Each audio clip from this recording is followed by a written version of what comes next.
Kaleshwaram project మొత్తంపై CBI దర్యాప్తు చేయాలని సీఎం లేఖ రాస్తే తాము సిబిఐ దర్యాప్తుకి సిద్ధమని బీజేపీ ఎంపీ రఘునందన్ రావు అన్నారు.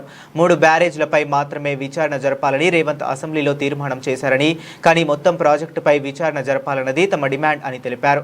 తెలంగాణలో కాంగ్రెస్ అధికారంలోకి వస్తే కాళేశ్వరంలో అవినీతి డబ్బును కక్కిస్తారని రాహుల్, రేవంత్ వాగ్దానం చేశారని గుర్తు చేశారు. అధికారంలోకి వచ్చాక రాష్ట్ర ప్రభుత్వంతో విచారణ చేత కాదని కేంద్రానికి లేఖలు రాస్తున్నారని ఎద్దేవా చేశారు. కాంగ్రెస్ బీఆర్ఎస్ తో ఒప్పందాలు చేసుకుని డూప్ ఫైటింగ్ చేస్తున్నారని, పీసీ ఘోష్ కమిషన్ పేరుతో 2 ఏళ్ల పాటు కాలయాపన చేశారని విమర్శించారు. కాంగ్రెస్ పార్టీ తెలంగాణ రాష్ట్రంలో అధికారంలోకి రావడానికి ఆ రోజు పీసీసీ ప్రెసిడెంట్గా ఉన్నటువంటి ప్రస్తుత రాష్ట్ర ముఖ్యమంత్రి గారు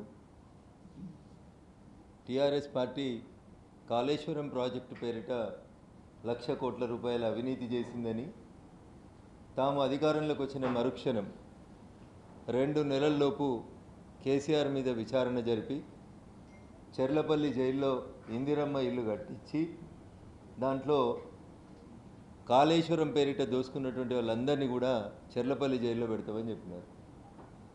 తన మాటల్ని తెలంగాణ సమాజం విశ్వసిస్తుందో లేదో అని భయపడి సాక్షాత్తు వాళ్ళ నాయకుడు, ప్రస్తుత leader of opposition Rahul Gandhi గారిని తీసుకొని మేడిగడ్డ దగ్గరికి వచ్చి, తెలంగాణలో మేము అధికారంలోకి వస్తే చంద్రశేఖరరావు అతని కుటుంబం చేసినటువంటి అవినీతి 1,00,000 కోట్ల రూపాయల అవినీతి పైసలు కక్కిస్తామని, తెలంగాణ సమాజానికి మెరుగైనటువంటి పరిపాలన అందిస్తామని చెప్పి మాటిచ్చింది.